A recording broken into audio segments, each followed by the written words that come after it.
bandiraɓe amtuɓe yebde a yawa hablirde Pindi TV caggal yettude geno gonɗo jondo en juule rasulu sallallahu alayhi wa sallam. En calmini khalifaɓe diini kono kadi en calmini khalifaɓe aada kono noon calminirɗen ɓen ɓe ganduɗa ko ardiɓe ene galle he tuggude baba Abou Habsatu Kumba Hamme ha yetti Daoudou Gueddada Maymuna Tafsir Daoudou Mariata Samba Gaysiri tanum ardo guerdel tongode men temedere e sappo e jeeɗiɗi arti kadi ne taw koye mbadi kuptidinde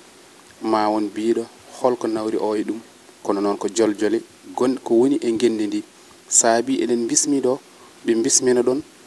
ina jeeya hen omo ganduɗa ko ceerno Manabo Thiam gollowo toon to apix hayso tawi wona arde hande eɓe kaala koye mabɓe tongode men tataɓiri ko kanko wonno koɗo men kono haɗani ɗon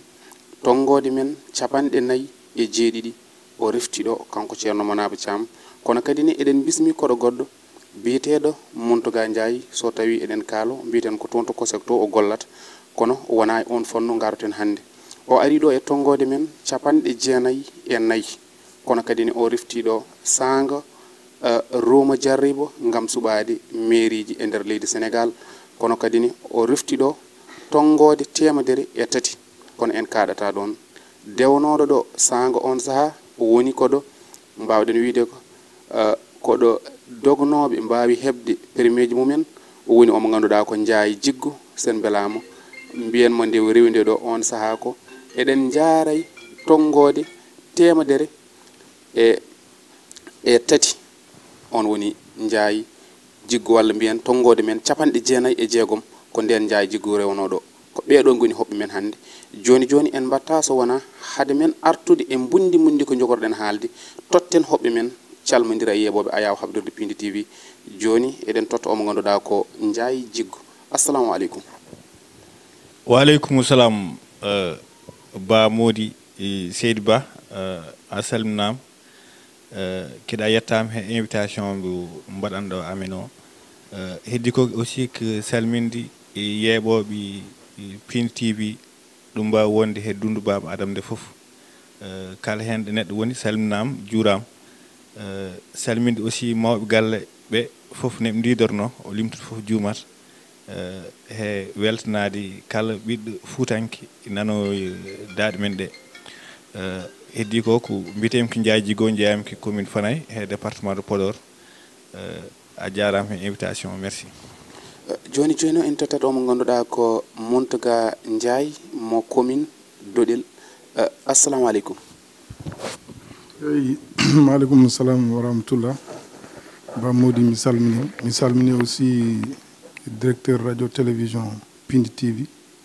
e dendagal liggoroɓe Pindi TV fof. Mi salmini aussi ɓe jewriten ɗo hande émission woni Ndiaye Djigo coordinateur jeunesse Benno Bokk Yakaar mbiyen dans le département Podor e musidɗo men ceerno Manabo. Mi salmini bandiraɓe fof ko Muntaga Ndiaye jeeya ko commune de Dodel mi yetti mon mi juuri mon jarama. En jawtate gorko mo mbule wendu jeeri awgale wendu waala beeli guddo ngore malandu sembe yare mi haada ɗon tan ceerno Manabo Thiam assalamu aleykum. Wa aleykum salam ba Modi en calmini dandagal fulɓe kalto mbawi wonde dundu baba Adama he wiyoɓe mbimami en calmini kadi département de Podor ardiɓe men to banggue diine to banggue aada e to banggue politique en calmini kadi dendagal jeeyaɓe kadi to Hayre Law kala to ɓiɗɗo pullo woni e dundu baba Adama ene mbiya yo jaam Allah woni mum dendagal kadi wonɓe ɗo e galle Pindi TV en calmini ɗumen en calmini kadi mo jenduɗen kadi yewtere nde woni Ndiaye Djigo e Muntaga Diallo weltare mawde tan kadi hande e artude ɗo e galle he ɗum noon joni en puɗɗoto golle omo ganduɗa ko eɗen mbawno arde fonno wonde mbo kanko ardade sukaɓe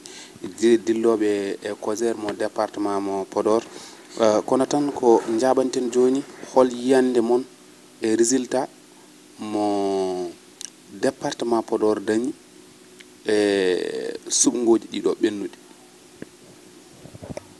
eyyi assalamu aleykum bandiraɓe a jarama hen namdal ngal namdiɗa ngal namnademi yiyandam he résultat ji élection oɗo jawtuɗo batnoɗo ñande 31 lewru juillet ne jaltuɗon nde en jiino élection o yaari he leydi ndi fof heɗo wotana ko foti e bangeji ɗi fof yandam noon par rapport he suɓgo ngo hoɗo yaari he département o idi fof ko wadde yimɓe fof massa par rapport he tampere mumen par ce que en teska kam kala responsable gonɗo he département o woni maire mum woni responsable politique mum joom lefol hembo ala lefol he gaddugol noon le ministre coordinateur aussi ministre Abdoulaye Daoudou Diallo he sehil mum Cheikh Oumar Anne he sukaɓe he rewɓe alambo tampani he élection o pour yimɓe mbawa dañde résultat ji dañɗi ɗum wayi no wayi fof enen beltaniɓe he ɗiɗo résultat ji enen jaaraɓe hen aussi enen duwo aussi yo ɗum won jigla e département o yande banggue keddiɗo ko mataw ko par rapport he Podor département o hon ƴetirni pe he département ji men keddiɗi fof malgré que ko ƴetti ko pe fof caggal mum en nani haalaji kewɗi jalti hen mataw ma en gar hen se nder émission o kono fof e waade noon ko enen he koye men ni enen padno résultat ji ɓurɗi ɗum sababude 2019 tan mbaruɗen dañde ko walade nde gaddanɗen nde mawɗo leydi ndi hon président Macky Sall tolino ke 127 000 voix ɗum wonno 2019 so tawi en gari hannde en 2022 en gaddi fotini 91 653 voix yimɓe en kawto ɗum enen ken yawɓe ɗum te enen gandi enen mbawno wadde ɓuuri ɗum mataw ko ɗum ɗo Allah fawi he lahal men ko enen gandi kadi potentiel mo joguiɗen he département o en wawi wadde ɓuuri ɗum wona ko ɗum aussi ko mataw ko so tawi en haawi yimɓeɓe également ɗiɗo 91 653 résultat jaltuɗi enen jeeyaɓe Fouta kam anduɓe Fouta on worno hawani men par ce que enen gandi yimɓe en mbayi he président de la république enen gandi aussi président waye men sababude golluɗo jiiɗa aɗa andi sa ɓeydima tiɗno ɗum aussi que jonde ma ɓeydo to tidde saabu président ari ko bon wonko waɗi hen ha heewi ɗum fof wasta taw ma en gar hen e nder émission o wonko waɗan men enen gandi kadi wonko heddi wonko fodan men kono ɗum fof enen darde men wonno ko walluɗom ha no wawi jokkidde he dow deƴere he dow jaam wonno ko ɗum ɗon woni ko waɗata ko liggey o continue normal eyyi donc merci pour l'instant ɗum noon ko noon tan jokkirtene Mountaga Ndiaye yiyandema e résultat mbo dañaɗo e nder département Podor merci Ba Mody Allah jarama e namdal ngal surtout aussi ko namdal bangal fayida e Ndiaye wonko waɗi hen développé ko heewi ɗum sohlani ko eɗen gartoy hen eɗen tesko tan e yiyande nde jiiɗen nde e résultat ji mo Podor addi o sa ɓiri ɗum e par rapport e résultat ji ɗi président dañi au niveau national no woɗɗodiri donc ça veut dire que aɗa waɗi kam sentir engagement population Podor engagement de nos responsables politiques mais surtout engagement des jeunes et des femmes e rewɓe ɓe e sukaɓe ɓe mbaɗi hen doole mabɓe e pellital mabɓe e haqqilantagal mabɓe e tampereji mabɓe yaarude mabɓe kadi aussi e coordination et les ministres et les DG et goor kala mo kala mbaɗowo politique e nder département kam teskama hen darde muɗum gueɗal ɗimmal ngal aussi en jii élection ngaji ɗi surtout par rapport e ɗum mbeɗa sikki ma en garo hen so ɓooyi seeɗa e investir uji ɗi no jaari ni e nokkuji e kala fannu e résultat fof sa ɓeeti a waɗi ɓeto kala résultat ina waɗi no ko wiyete ko aɗi ɓurodiri seeɗa ene jeendi hakkudeji mabɓe ɗum kadi aussi so tawi namde ɗe juutoyi ma en gartu en explique en le pourquoi walla holko eko pamɗen situation wayi tagui wayi no wayi ni quoi vraiment Allah jarama on jarama siftorande bandiraɓe tato ɓeɗo jooɗiɓe oya ko mbo commune mo Fanayi woni Ndiaye Jiggo oɗo ko commune Dodel oya ko commune Hayla Lawa commune aji tati certuɗi kono sa ittiɗe e nder département Podor gasat humpito mumen ina yaari e ɗiɗo fannuji ɗi kalaten ceerno Manaba Thiam yiyandema anne ko ɗon tan jokkoten yiyandam e élection ngaji ɓennuɗi ɗi hade men artude e ƴewtade gueɗe ɗe no jaari ni jetten d' abord arnoɓe toon gam daranade Macky Sall matema dañ polko woni le coordonnateur et le ministre Abdoulaye Daoudou Diallo ene wonde sehil mum Cheikh Oumar Anne e dendagal responsable uji gonɗe e nder département de Podor kamɓe fof ɓe darima hen lang ko ɗum addani men dañde polgu waagu ni mantinade e nder leydi Sénégal sabu dañde fodde 91 653 voix wona hunde wemde wona hunde kadi mo gandanɗa hoorema département fof ene wawi dañede ɗum noon ko wiide tan bandiraɓe hoolare moɓe jogui e président Macky Sall nde e jabdeɓe Abdoulaye Dawoud ardinede e département de Podor o ha tagi yimɓeɓe fof ɗofti jalti ha kewi gooti dañƴen polgu lamgu ceer go ala taw alda e jeddi ɗum ɗon mbawren tan en tant que suka dillowo e politique to banggue département o ko yettude d' abord dendagal Podor naaɓe sabu ɓe jingui koɓe ponno wadde fof ɓe mbaɗi heddi kay hankkadine koye président Macky Sall heddi kay hankkadine koye ardiɓe men ɓe kamɓen holno ɓe mbaɗata haɓe ɓeydo jingande haɓe ɓeydo daranade département de Podor o ɗum noon Podor naaɓe fof eɗen mbiya ɗumen jarama polgu ngu jaayi arti hen eɗen ɗaminino dañde ko ɓuri ɗum sabu élection présidentielle no waɗata 2019 en gaddini président walade mawde fodde 107 000 voix joni ni kadi en gaddinimo walare mawde taw kadi ko mantinde nde ɗon walare nde wonno opposition ɓe meeɗa sikkude ɓe mbattani haqqille mabɓe e Podor ko ɗum waɗi haawiɓe kono ganduɗo Podor no yarata guila 2012 ha joni en andi tigi Podor ene jogui doole ɓurɗe ɗo so Allah jaaɓi ɗo e yeeso men gartoy hen ngam famminde bandiraɓe heewi ko tulminte e Podor heewi ko ɓe jiiɗi gakkinde inde Podor ala ko waɗiɓe wadde ɗum sona majjude e wasde andude département o e yidde famɗinde département o ɗum noon minen sukaɓe dariɓe ngam daranade ɓamtare leydi Sénégal ngam daranade ɓamtare département de Podor so Allah ko lamɗo jaaɓi en jaɓata ɗum Podor ƴetti pays en terme d' apport de voix ko gaddanɗen Benno Bokk Yakar ko e ko opposition wiyete opposition e voix ji mabɓe moɓe dañi e famɗude ɗi ko ɗum addi ɗiɓe mataw ɓe jiiɗi addude hen haala sabu sa ƴeewi yeewi askan wi koɓe dañi Podor ko ene famɗi ko 1,6% ɓe dañi sa ƴeewi wallu dañi toon presque ko 6%. ɗum ɗon noon ganduɗo politique Sénégal no yarata jakata ɗum hawata ɗum sabu ɓe département o ɓe teddinani ɗum ɓe kormaki département o ɓe korsinani département o hayno ɓe mbaɗata tourné mabɓe politique ɓe jettaki département o noɓe cuɓoro darantoɓe ɓe assemblée nationale suudu sarɗeji ɓe jejjiti kadi département de Podor so tawi peeje mabɓe koɓe jinno e département de Podor o so tawi Allah yantino hen mbeɗa sikki hande département o ɓurata wonde caggal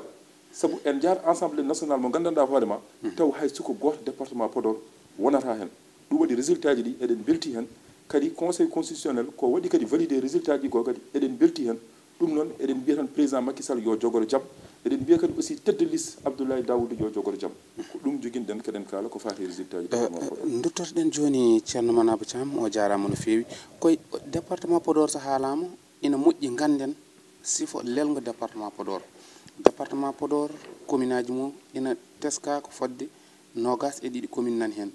arrondissement ji ɗi ina teske ko ɗi nayyi beela so tawi oɗon mbawi min jubbande so tawi muddu ono rokka commune fof vota mum foti tuggorɗen hadde fanay bon mi salminim a jarama aussi he namdal ngal d' abord so tawi a namnima lelga département de Podor enen gandi département Podor hol heedi woni ke banggue rew leydi ndi woni kadi ke nder région mbo Saint-Louis département Podor noon nder wertago mum en waɗi pecce tati saabu en jogui banggue ganduɗa o ko waala ko o e banggue jogui banggue ganduɗa ko jeejgol woni hakkude jeeri he waala jogui banggue ganduɗa o kadi ko jeeri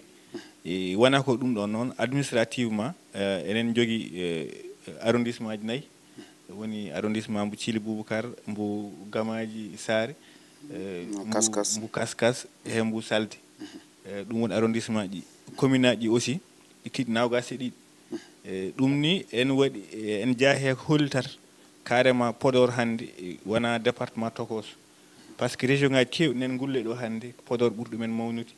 e terme collectivité locale Podor ɓurɗo men mawnude en terme de population par ce que hande hiis yimɓe hoɗɓe Podor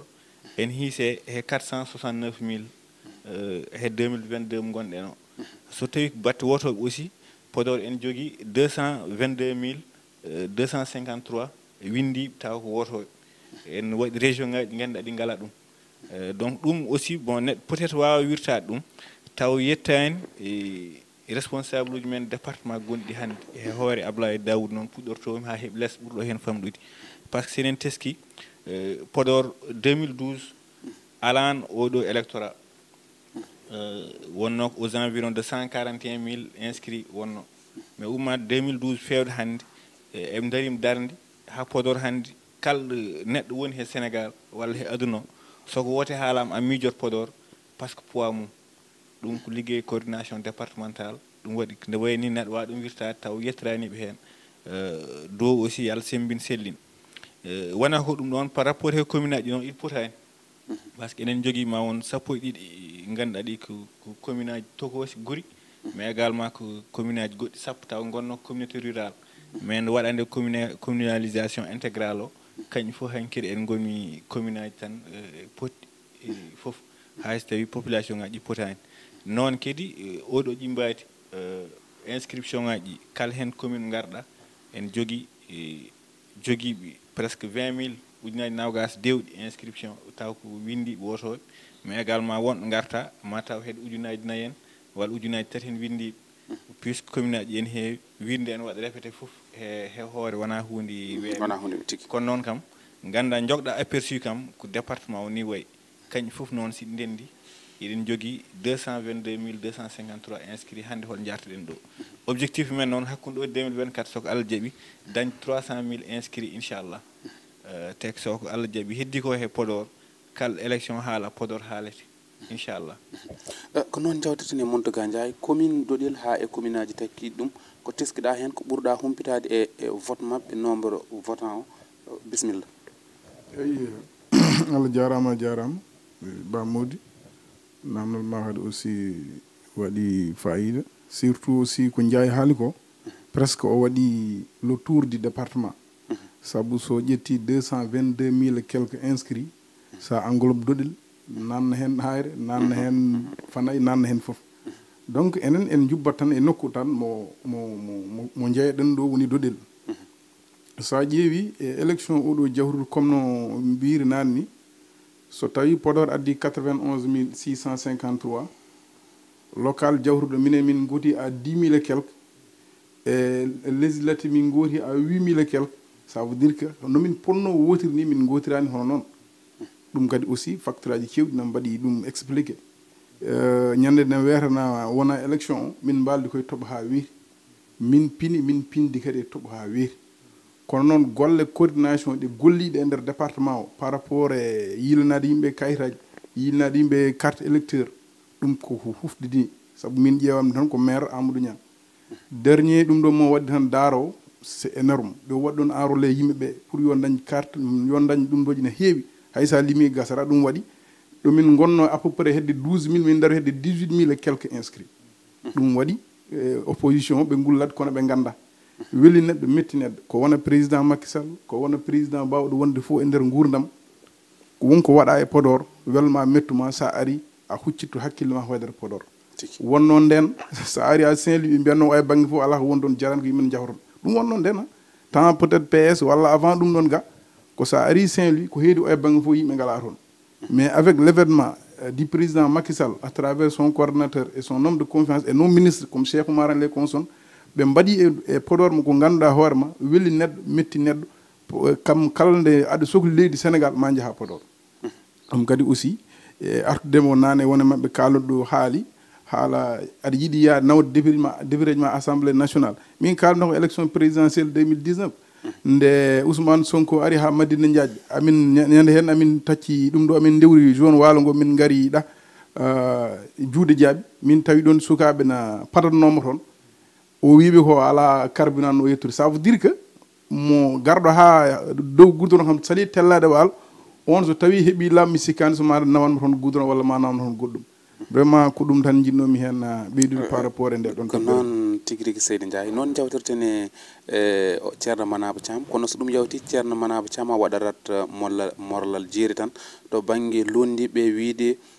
vote Podor rewani lawol sa arti e commune ma taw vote o no yaari toon aɗa ganduɗo élection woni woote to tolni e nder leydi Sénégal darata ko ngam wiide wonde woote rewani lawol e kala bureau vote mo garɗa ma taw ɗon ko wiyete président tawa ɗon ko woni ko wiyete secrétaire tawa ɗon ko wiyete assesseur taw ɓen fof suuɓi ɗumen ko sous préfet ko toon ummoto d' abord gummoɗa ɗon kala bureau ma taw ɗon représentant sénat walla séda kala bureau ma taw ɗon aussi représentant parti e kala centre de vote parti fof ma taw ɗon jogui ɗon mandataire walla jogui ɗon plénipotentiaire donc ɓen so tawi jomum dari mi wawi wiide wonde élection o rewani lawol ko ngam yidde hollirde tan wonde koko fiya ha nangue ɓoggol kono élection e nder leydi Sénégal mi haalan tan Podor saabu enen seɗen kalan tan ko leydi Sénégal nous sommes des citoyens ala to neɗɗo wawi darade wiye wonde élection o rewani lawol ko faate Podor commission de recensement des votes woni rewintoɓe ngam rendinde wotuji ɗi ko daña e centre uji ɗi fof ɓe dendata ko Podor ville to tribunal e parti ji wonɓe nder Podor ɗi goto fof ene jogui représentant mum woni ko wiyete plénipotentiaire sa ƴeewi Benno Bokk Yakaar plénipotentiaire mum ko bireɗo ko Dia Mamoudou ko kanko dari hen darde lang ngam rewindade résultat ji Benno Bokk Yakaar mo dañi e nder département de Podor eɗen mbiyama hen o jarama parti ji kadi ɗi fof kadi ko noon no résultat ji ɗi dellina gadda ɗon e jamma he ko ɗon ɓe goni ha 5 heures du matin résultat ji ɗi ne mbaɗe enregistré woni caggal nde ɓe keeɓi PV ji ɗi waɗano te weeti ɓe continue ha 1 heure walla mbiyano ha 4 heures no gasi nde gol fof représentant mum woni yeewi woni wallu woni Benno Bokk Yakaar woni président tribunal kamɓe fof ɓe cinnini ɓe jaaɓi ɓe mbi wonde ɗiɗo résultat ji ko résultat ji kisɗi ko nden résultat ji ƴetta nawa commission nationale sabu ndimagu ene hokki men so tawi élection waɗama a jaggui wonde ɗum ɗo rewani lawol mbaɗa ko wiyete recours gadda des preuves sabu haaloɓe ɗo ɓe kamɓe fof aɓe jogui PV ji goto fof kala mandataire ne jogui copie PV ene totta ɗum aussi parti mum mais nde wonno aɓe gandi ala fof ko tulmi e ko woni e woote département de Podor ɗum waɗi ɓe keeɓi tan koye plateau ji télé ɗi aɓe kaala aɓe gulla de gauche à droite mais hay goto maɓe addantama preuve walla hay goto maɓe haalantama darika ngam hollude wonde woote ɗe nde wani département de Podor so tawi ko kaalete ko fof timmani hay 50 voix ko haalete ko fof hay ɗum ne wona kene waɗa certifié bourrage waɗama woni holdum enveloppe aji ƴettama nannama e nder bakane ɗe koɓe kaala tan te ɗum ɗon ala hay incident goto e vote o saabu hadma wadde recours yataw recours mo mbatta o ene wawi woylude résultat ji ɗi kono ko hunde mo kalata ganduɗatama wawa woylude résultat ji ɗi saabu ɓe jaggi waɓe no dambocen yimɓe fenoɓe tokosɓe sa welami ni mbiya yimɓe jasɓe ene daari gam famɗinde département de Podor ene mbiya joguiɗen ko 98 000 habitants e waɓe no Papa Ali Niane jeehi ha mbi bamɗi e beye e baali fof waɓe no Amadou Ba en waɓe no Maymouna Boussy en nane plateau ji télé ala ko wonniɓe hen sona aɓe Ousmane Sonko ene nuliɓe yoɓe jaaɓe bonna inde Fouta saabu ko domburu ngata wutta ko haalata dow ko wona ɗum woni ko haalata less Podor ene jogui fodde 469 000 habitants ɗo e 2022 mo gonɗen o kañum ɓuuri département de Ziguinchor ene yaare 330 003 habitants Podor mbiyami département de Podor ɓuuri département de Ziguinchor ɓuuri département de Oussouye ene yaare 64 245 habitants sa ƴeewi département Oussouye fotidir population koye commune Guédé village ko commune goto e nder nogas ɗiɗi commune aji gonɗi e nder département de Podor tiki kadi ɗum ɗon fof e waade noon aɓe kaala wonde ga Dakar ko 5 000 ɓeydi to ɓeydi ko 80 000 ko français wima comparaison n'est pas raison saɗa nandidinta ko nandi e ko jiidi ga yimɓe ɓe keeɓi gandanɗa hoorema kala jibinaɗo waɗata déclaré daña carte d'identité daña extrait de naissance acte de naissance Fouta yaaron jiya babiral jogui duuɓi 50 tawa ala carte d'identité won gueɗe kewɗe gandanɗa hoorema injustice gonnoɗo Fouta itten men ɗum ko Macky Sall hokki men dimago men eto banggue kayitaji saabu nden a yiyata neɗɗo ummo e waalo fodde 200 kilomètres yaha ha Podor ville uniquement pour ƴeewoyde extrait pour waɗede enregistré joni no responsable no gaɗi nden guitten men ɗum yimɓeɓe garat ha to joɗɗa to tawma ɗum ɓe mamma enregistré ɓe ƴewanma extrait ɓe ƴewanma carte d'identité eɗen jettaɓe e ndeɗon darde ko ɗum waɗi augmentation mawni jogui importance sabu haa ɗo jooni eɗen jogii presque kene abbo ujunnaaji 4 ujunnaaji jooni nan Podor mbaɗaaka taw inscrit ngalaani hay carte d'identité ji so Allah jaɓii ɓeen fof en ƴeewanta ɗumen extrait ƴeewanen ɓe carte d'identité ji so 2024 ari maɓe ɓeydo woyde sabu jiɗɗen ƴettude ko électorat département Podor paanen ɗum haa 300 000 électeurs jiɗɗen kadi aussi ko taux de participation paanen ɗum haa 80%. sabu en jii enen so élection yonti leader aji men ɗi kala gooto to wonno e ndeer département de Podor ɓe nelde ɗum ko oto ɓe nelde autoji personnel ɓe nelde kaaluji yimɓe gummoɗo haa caggal leydi kala to mbawi wonde ngara Fuuta goto haa heew ngam hokkude polgu Macky Sall nden darde so Allah jaɓi e oɗo combat mo ɓe mbaɗi pour combattre wadde famɗinde Fuuta minenne mamin ɓeydo darade kadi pour hollide doole Fuuta pour andindeɓe wonde Podor hannde incontournable ko département dariɗo ko département kadi aussi ko titre foncier Abdoulaye Daouda heewide ni Macky Sall tigi min gaccuma poftoɗa jeggu duttoɗen ko holko mawɗo leydi o waɗani département Podor ha heeɓi toon ko heeɓi ko toon eyyi bon mi salminima a jarama hen namdal ngal ko juste tan haadema arde namdal ngal mbe yiiɗi ɓeydude seeɗa hek sihilamo ko haali ko bisimilla sababundi ko wi ko ɗo mbeɗa heeɗo ɗeɗo balɗe foof yimɓeɓen mbi Dakar ɓeydi hen ko 5000 goto alors que Podor ɓeydi toon ko 80 000 kamɓe mateɓe jejjita Dakar naɓeɓe wonnoɓe ɗo en bindi he Dakar Fouta jeeya ɓen ko kooti hol jeeyanoma batti wotoyde Fouta wadde ko ɓeydi ko ɗo so woni 5000 ɗum ko en fonno fotani heɓde ɗon ni sababude peut être que e nder duuɓi ɗiɗi walla duuɓi tati 5000 en heewi ɗum sababude mabɓe darde responsable uji mabɓe par ce que il faut yimɓe ganda gueɗel gotel enen Podor en jogaki tan responsable uji politique ɓooli min joguiɗen ko bandiraɓe men wonduɓe he men jamma he ñalawma soko hunde keewi kañum kalnata men tinen inscription so keewi ngar mbaɗa sensibilisé ngar mbal yimɓe sabom joɓan men jeehen pewndi hen carte d'identité ji men ɓen ko assistant ji men wona tan responsable uji politique potta he meeting son paari gofoya hajuji mum ko responsable uji bayɗi noon gonɗo e Dakar Fouta noon woni ko toon ko bandiraɓe yimɓe waɗoɓe men assisté jamma e ñalawma ɗum waɗi noon pour mi ar he question ma o ɗum waɗi président Macky Sall so tawi o dañi ko dañi ko toon gonga liggey makko en jeeya hen sababude umma 2012 he joni ko ari ko he fannuji ɗi foof fannu fof wonko waɗan men hen kenen jiir guite men ɓuuri ujunnaji ɗiɗi wuuro waɗama toon électrification rural forage uji nden ndiyam fulɓe men jahanno ko temednayi kilométre pour ɗo yiide forage dañi hol jarni hande kala ɗo mbaɗɗa kilométre uji nawgas walla sappo e joyyi mayi forage en daari ndem he département Podor ɓuuri 13000 hectares waɗama toon aménagé hectares uji pewnitaɗi ɗi woni 17002 hectares pewnitama toon moto pompe uji en jii e machine aji balle bang yo bang bourse familiale programme Puma ambulance uji dokkirteɗi plateau uji médical uji batte jangde he fannuji fof won président waɗan men jiirɗen guite men ɗum tan foti yonde goten hay so tawi enen gandi wonko fodana men en heddi wayno pomuji ɗo fuɗɗiɗi joni sa ƴeewi no joktirni hande Île Amour Fil mon miijinoɗo en wawi waɗede he aduna pont jumbo waɗan men o guila 1973 doléance o jeeya ndo laaminir 2012 o waɗan men pont jum en jii pont ñanguiɗi joni par pont gueɗe woɗɗoyi pont dimat soko Allah jaaɓi koko fuɗɗoto so ɗito gasi he goɗɗum ko waɗi toon he fannuji fof sa wi ya haala président waɗan men ko gasta sababude mbeɗa heewi tan someɗa haala mi wi o waɗi ken memo o waɗi ko memataka eyyi sababude won hen no wallirni won hen he yimɓe guila he électorat men o jaahi ko wallu men ha hande Podor watta haalede bang yo bang ko wona ko ɗum ɗon responsable uji mbo jogui ɗi tonete kañumen gonde men jamme ñalawma hon sehilamo wini nani wiite opposant enen en jiitaɓe toon eɓe garta toon wadde campagne eɓe garani eɓe kollu men programme enen président hollu men ko yiyande hollu men ko programme responsable uji men kumpinani men hen haydara ko président ƴeɓɓe ko miiji eɓe kalan men enen kalan yimɓeɓe en gandi kewi mais hande a wawa tan cuppiɗa to gara tan mbiya yo yimɓeɓe goten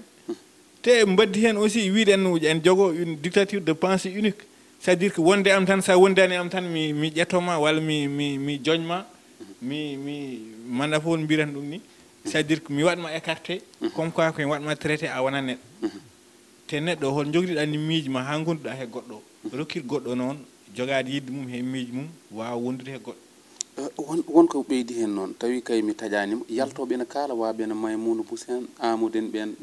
ke ɓen paymi aɗa souvent so tawi neɗɗo yiiɗi haɓade leñol wurtata hen ko ɓoccoɗe leñol sababu Maymouna Bousso en ɓen he heddiɓe waɓɓe noon keɓe jasɓe jabɗon kam he konngol ngol kono so tawi en waɗno konngol gongol ɓurgol fewde ngol tan noon mbiyatmi kono ala keɓe kandi sana he wiyete keɓe jasɓe sababu ndi neɗɗo eɓe lulndim yimɓe hol keedi ɗo hannde ballowo Fouta hannde ko président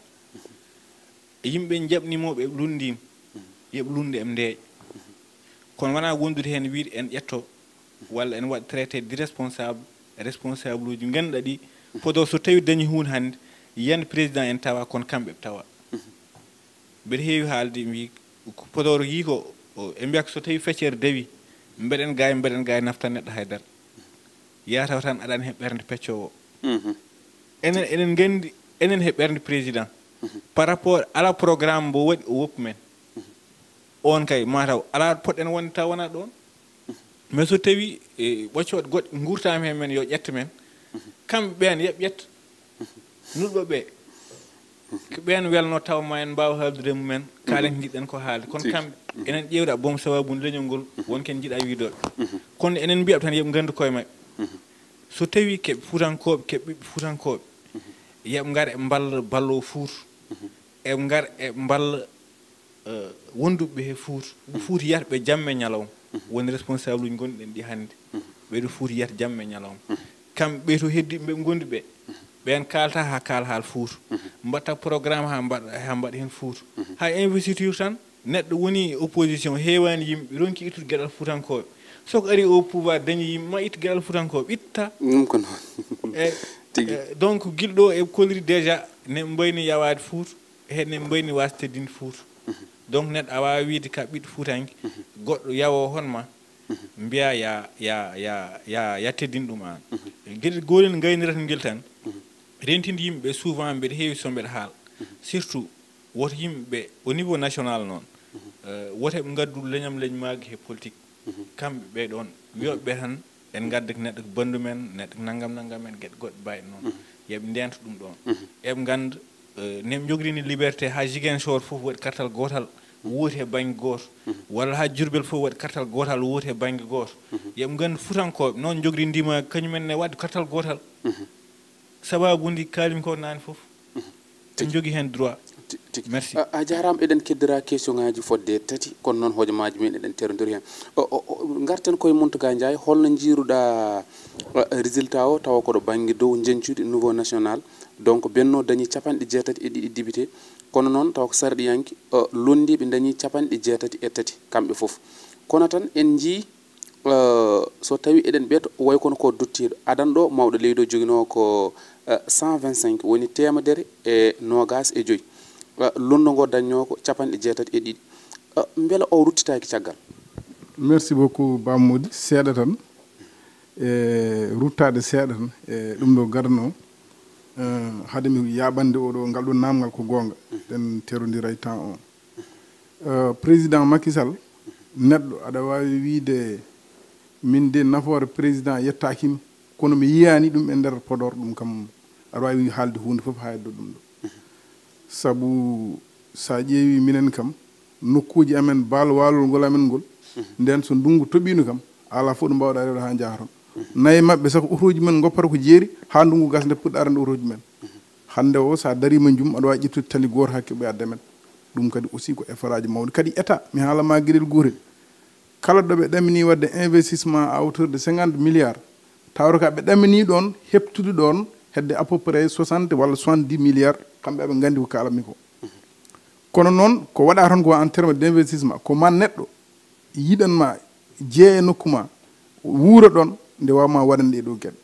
ɗum wona moni kala wawata ɗum c'est vrai ko sa woni lamɗo leydi gonanɗa ko yimɓe foof sénégal naaɓe wonɓe nder jeeri walla nder waalo walla dakar walla foof ko gonanɗa ko yimɓe foof mais kadi aussi ne waɗi réalité ji no waɗirte gouverné leydi ndi par rapport e jencude ndi ko wona ɗum ko haali namdal banggal fayida holno jiiruɗen résultat au niveau national c'est-à-dire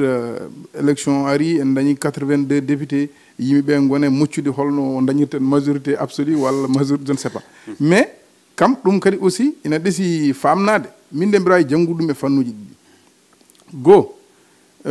président élection ɗo waɗa ɗo min personnellement min mi yadani fannu temps mo waɗa o gueɗal ɗimal ngal le soit investir o waɗi kadi caɗele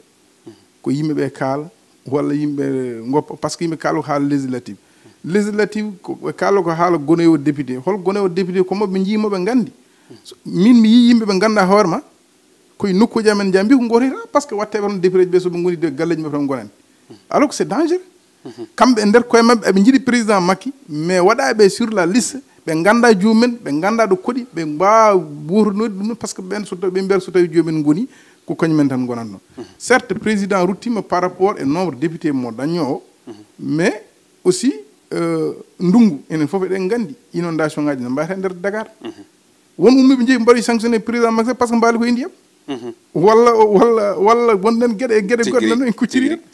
ɗum kam aussi kadi aussi 82 député en keeɓi humpito hanki walla information comme quoi ko Pape Diop arti e tawtoyi président Macky Sall on est à 83 députés ɗum kadi aussi ko décision mo ganduɗa hoorema min personnellement mo beltorto pourquoi par ce que kanko o faami ɓeeɗo wona cohabitation jiiloyto ɓe jiiloyto ko blocage des institutions c'est-à-dire wadde anticiper jomu président Macky Sall en 2024 e hakkillaji mabɓe kamɓe ɓuurma andude président ene jogui yimɓe président ne jogui teddugal président ne jogui ndimago e Sénégal naaɓe foof kono noon pour wadde anticiper jomu ngol il faut mbaɗa bloqué ɗum ɗo woni salarié ji donc no jomnori enseignant ji vote de loi nanata fof mbeɗa ɗum ladde fof waɗe bloqué so ɗum ala sa arenaki président finat jamma goto tan wadde démissionné e lawol mum par ce que nattata wadde gouverneur no yiɗiri ni donc ɗum Pape Diop aussi vraiment min personnellement mbeɗa welti e décision mo ƴettu e tawtoye ɗum pour aussi intérêt leydi ndi wona intérêt aussi hoore makko par ce que kanko e hoore makko haali o wi ala fof ɗo nodda o yewtiɗan e président o yewtiɗan hay goto ko kanko ƴetta décision hoore makko après analyse uji ɗi waɗi o haalde ɓe o yarnoɓe ɗum kadi aussi vraiment koko ɗum ɗini mais sa heeɗima le mandataire national Benno Bokk Yakar guila o ñande mbaɗi ɗum ɗo o waɗi discours janggume discours makko ko heewi wonko woni hen ko yimɓe kala 82 walla 83 c'est sûr et certain installation walla juste après les installations ma Benno Bokar darto aux environs de 99 walla ko nayi par ce que nayi ɓe eɓe jogui conscience e nder hakkillaji mabɓe ko nafara leydi ndi ko tawtoyde coalition Benno Bokk Yakar ceerno Manabo ko noon eɗen jabanima keddorɗen ko ɗiɗi kono réalisation eɗen ponno hen arde e mawɗo leydi Sénégal kadi holko haɗata Macky Sall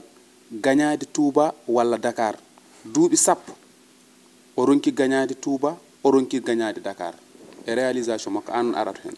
aɗa andi ɓe mbiyatma y a des villes rebelles Touba e Dakar bon ene ɗiɓi hawnade seeɗa haadiyam artude e bundi namdal ngal wallam kam mi yetta aussi hayranaɓe aussi mi salmina kadi e polgu mawgu momin dañi ngo saabu ko min dañi ko weɓani tedde liste départemental wallu ko mini amen biyeteɗo Aminata Sy jeeya ko hayra law malgré tout ɓe dañani ɗon ko ɓuuri 407 fois donc ɗum ko liggey mawɗo mo Mountaga Sy waɗi eɗen mbiyamo o jarama ga e ɗiga ville uji haqqillaji yimɓe ɓe bonnama opposition nana wone e télé nana wone e Facebook ngam wadde feere aɓe ƴetta débat ji ɗi aɓe jewte mo ganduɗa ma wona ɗen poti yewrede les hommes de média liggotoɓe kadi e télé ji radio ɓe kadi balliriɓe hen saabu hande e nder 2022 ko Macky Sall addana men ɗo ko no wayi yuɓɓude no wayi hewdini e ɗiɗo gure ɗiɗi mawɗe ko waɗi toon ko no wayi hewdini en mbawa e hitande wotere Allah hokka men sens gagneɗen coupe d'Afrique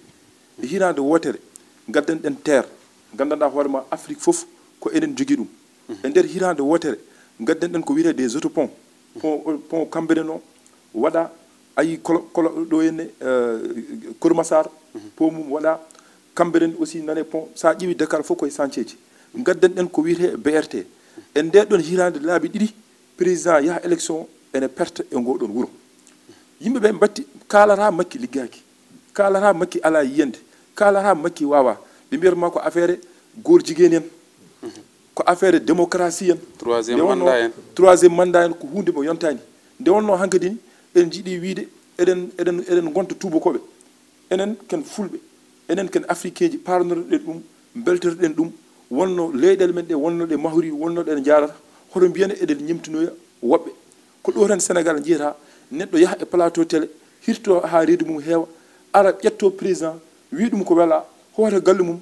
wonde debbo mum lelo ɗano fina yaha liggoyo taw haydara waɗaka te sa ƴetti mawɗo leydi institution ƴettiɗa yimɓe fof ƴettiɗa taw haydara waɗaka ha para yimɓeɓe jiiɗa nannude koye men ɗe leydi ndi en ngala liberté leydi ndi en ngala démocratie donc ko ɗeɗon gueɗe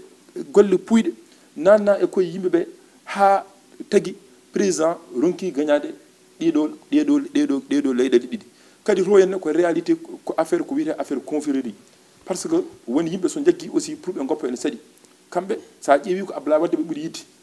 donc ɗum en jaɓaniɓe ɗum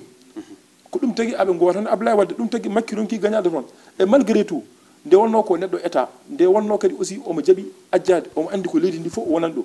kala koɓe kandi e to banggue réalisation e to banggue projet omo nownoɓe ha timma oɗo autoroute ila Touba fodde 300 milliards waɗa toon ko waɗi e to banggue forage uji to banggue courant to banggue ndiyameji e Touba ene wayno leydi te wona Touba tan o waɗi ɗum ɗo e Dakar o waɗi ɗum kadi e leyɗele kewɗe sa ƴeewi Ziguinchor ko waɗi toon ko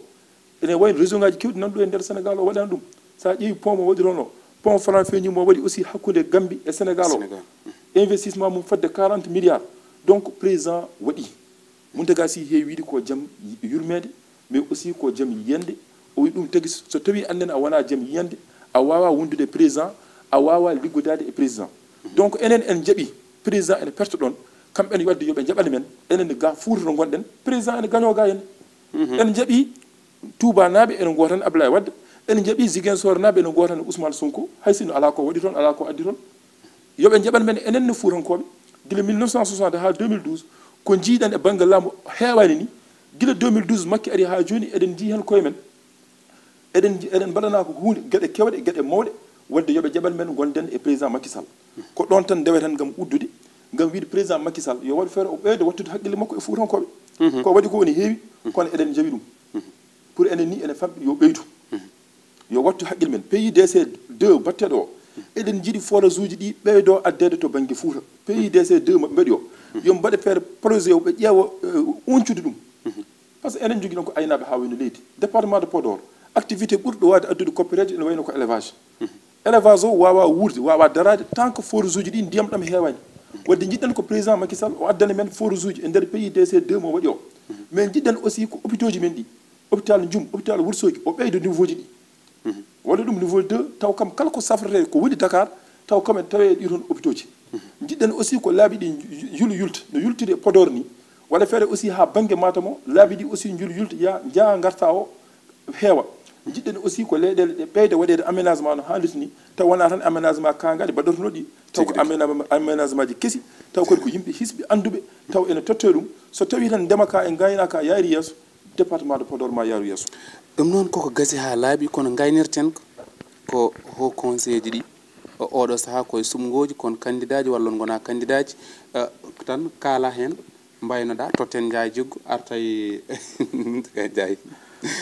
ho conseil hewɓe namdimama mbi min jii sukaɓe département de Podor fof nane mbaɗa posé candidature mum andene ko tagi a waɗani posé candidature ma mbimi min ko ardi fof mi hewani foɗidirede nde tawno yidde men tan ko département yo ɓamtu yidde men tan ko sukaɓeɓe aussi yo jaari yesso yoɓe ɓamtu ko ɗum waɗi kadi enen en jaadani ni e he conseil des collectivités territoriales min e yiyandam ko hunde mo ganduɗa hoorema mo fotani wodde min ko hunde mo ganduɗa hoorema pour min koko foti uttede mata koppereje ɗe ma mbaɗe banggue goɗɗo ko ɓuuri wadde fayida ko noonne kadi hay instance mo Idriss Seck ardi o encore conseil économique et social et environnemental pour min ɗiɗon fof vraiment so président Macky Sall wawi ittude ɗum ko ɗum ɓurani kam donc mi wawa wasde yaadude ɗiɗon instance uji ha para mbeɗe rutto kadi mbeɗe waɗa porté candidature am pour wonde on conseil donc min ceerno mandam Thiam mi wona candidat donc sinno ko sagam ni Macky Sall itti ɗum jaay jiggo ko gasi ha laaɓi ko hen gartata namdal ngal ko gotal bon edi fof d' abord wiɗom kam mi wona candidat pour haut conseil par ce que souvent eɗen gueɗe mbayɗini kadi sen mbaɗe welki goppiɗen hen mawɓe men eɓe ƴeewa hoto ɓuuri yuɓɓirde fof eɓe mbaɗir noon heddi noon ko wonɗo mi wondani hen sehlam seeɗa ɗo wi ɗo hon galle oɗon ko foti ittede c'est à dire aɗa on galle sa ƴeewi waɗata 2016 kañum ko ariki wadde complété e structure ɗo leydi hon dardorto pour goo fof wawa addude yande mum e fonctionnement leydi ɗum waɗi ko 2016 waɗano ko heewi miijoji kewɗi fewte plan sénégal émergent he gueɗe kewɗe sahaji fof eɓe gadda avis ji taw ko toon ummoto par ce que sa ƴeewi waɗi ko ɗum composé aussi ko yimɓe firtuɓe hunde e nder leydi ndi hakkude gonɗo conseil soit he commune ma walla he département ma he woɓɓe ɓe ganduɗa ɓe ko président suuɓi ɗumen taw ko yimɓe dilloɓe kille heko wonduɓe he yimɓeɓe he woni fannuji joguiɓe gande he woni fannuji taw en mbaɗa ressentir tigui population ko sohlata ko tonga ɗum he miijoji eɓe gadda eɓe mbaɗa ɗum proposé président pour wawa ɗum wadde appliqué wadde suudu ndu en jogui nafoore he ɗin banggueji ɗiɗi foof eyyi tigui Mountaga Ndiaye ko an gasnata tawde ɓe kaali nde toɓɓere ne yono beelo golle Macky Sall cattata to assemblée to mbalo dañata toon caɗele ceerno maɗane haade mi ala ceerno bammori ren toña oɗo nde wonno wonko haali min jatani ɗum waɗi haqqilam ɓuuri hedde makko d' abord min mbiɗe jogui un message fort mo neldanmi président Macky Sall à travers ses responsables ses ministres directeur général ko nandi hen département Podor certes heeɓe makko teddungal kono noon sakkanimo teddungal ko ɗon min mbiyatamo kanko président à travers ses responsables département wonko waɗani ha heewi kono ne heddi ha heewi certes sukaɓe dañi golle kono ne wayno leydi ne heddi haɗo kaldeten ɗo jamma e ñalaw nanta ko hi ha weeta ɗum no foti gasde nder Podor par rapport teddungal ngal ɓe gaddi ngal bon ko yettude aussi ɓesgu commune mo Dodel foof à travers le maire Amadou Niang et tous les responsables e yettude kadi aussi min nokku mo jeyami o woni jomandu par ce que so tawi woni minen amin mbiya amin pada e laamu wonko heewi ko sagataɓe diaspora e liggotoɓe waɓen amen e woɗ darani wuuro ngo par ce que population no tolni ko ganduɗa hoorema hadde wallede hay soɓe daña poste de santé kono ko minen mahi dispensaire o minen mbaɗimo équipé minen joɓata kadi aussi safroɓe ɗum mi haaldi ɗum e ministre mi haaldi ɗum kadi ça fait l'occasion aussi e formation gouvernement goɗɗo garoy o nde ɓe daranto min ha on doléance wawa gasde kadi aussi mi neldi hay message le président du conseil départemental e andude darde nde o waye nder département e yidde makko amin ñaagoma ngal toon banggal et surtout ɗeɗo caɗele guuraɗe ɗe muusina tampini ɓesgu par ce que aɗa yiya neɗɗo no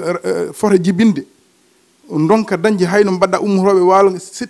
hay goto wawa ɗum wadde expliqué il a fallu ko min pindire nder koye men saɗa wawi 1000 francs saɗa wawi 1 million kaɗa galle ma kaɗa ɓesgu ma foof mbaɗa e ɗum noon beele galle safro ɗum no daruri min gaddoy kadi aussi ɗo min guitti seerɗaɓe ko jangguɓe médecine ha jogui ɗum ɗo min nawi ɗumen toon no cafra donc somin dañi wallede on banggue amin cohli kadi amin jiiɗi ɗum toon bon gueɗal ɗimmal ngal mbeɗa sikki kalɗa holko kalɗa e ɗum ɗo ɗum en gasni ha laaɓi beele o dañata caɗele toon to assemblée to kanko mawɗo leydi koto ko gasi ha laaɓi ɗi heewi mim ɗo hay sinne eyyi caɗele ɗe min mi sikkani hakke président gandal mum no wayi e wawa ɗum wadde manœuvre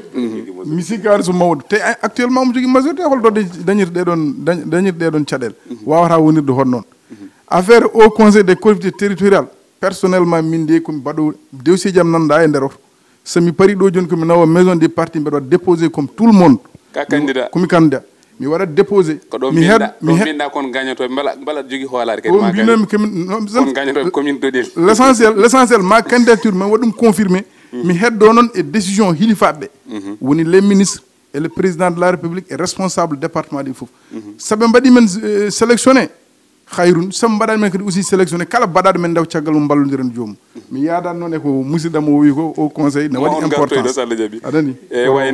Allah jarama on jarama mi salminima bamodi mi salmini dendagal ɓe gondum ɓe woni ceerno manaba e le coordonnateur Ndiaye Djigo e responsable wonɓe ɗo ɓe liggoroɓe foof min jetti le responsable départemental Ablaye Daoud et le ministre Cheikh Oumar le président du conseil départemental et le grand responsable Amadou Kane Diallo et aussi notre maire Amadou Ibrahima Niang et l'ensemble des adjoints et les présidents de commission de Dodel et les conseils et tout le monde mi yetti mon mi duuni mon yo Allah hokken tawtere émission ngaji goɗɗi. ceerno manaba Thiam gasi ha laaɓi. yettude tan vraiment le coordinateur Ndiaye Djigo et aussi mon frère Mountaga Diallo haqqillaji mabɓe kisɗi e yettudemo kadi aussi an Bamodi e yettude aussi mon maire le mentor